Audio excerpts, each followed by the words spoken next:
In the previous session, we studied about the structure of protein, in which we study about for primary structure of protein, secondary structure of protein, tertiary structure of protein, and quaternary structure of protein. Today, we are going to study new topic, denaturation of protein and native proteins. तो आज हम लोग नया topic शुरू करेंगे, native protein. Proteins found in biological system with a unique three-dimensional structure and biological activity is called native protein. वैसा protein जो biological system में पाया जाता है with unique three dimensional structure, मतलब उनका जो स्ट्रक्चर है वो यूनिक होगा और थ्री डायमेंशनल होगा.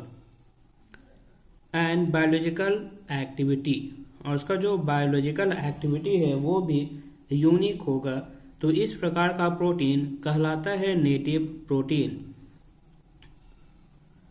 When a protein in its native form is subjected to physical change like change in temperature or chemical change like change in pH, the hydrogen and protein loses its biological activity.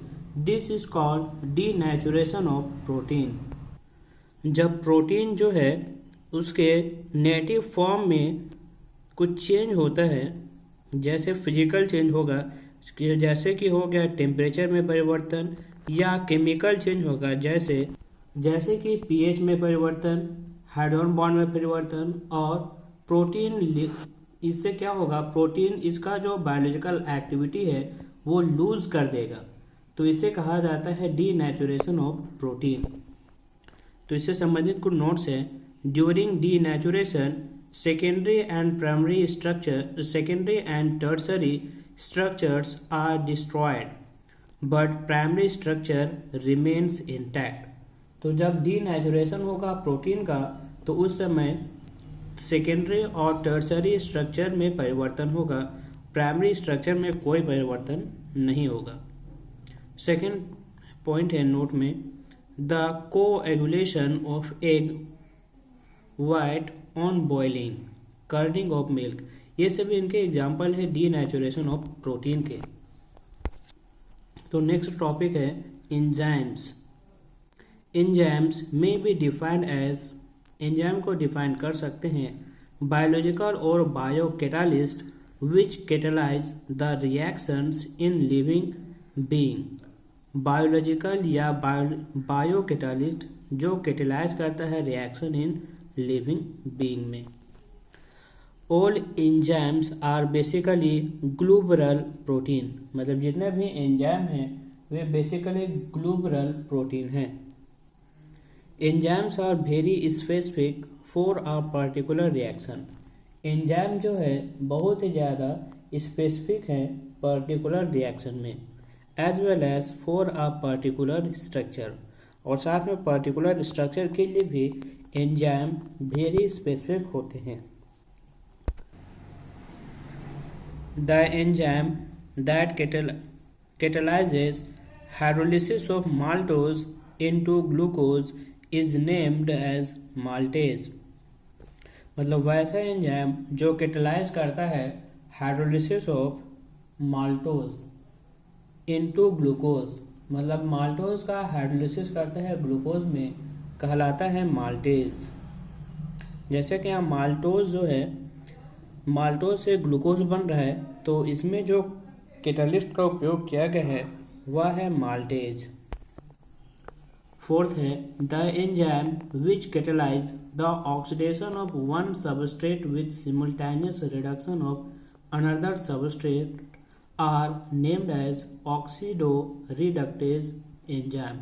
तो वैसा enzyme जो catalyse करता है oxidation of one substrate with simultaneous reduction of another substrate, मतलब एक ही समय में एक सबस्ट्रेट को ऑक्सीडाइज करेगा और दूसरे को रिड्यूस करेगा, तो उसको बोला जाता है ऑक्सीडो रिडक्टेज एंजाइम। फिर फिफ्थ नंबर है कोएंजाइम्स।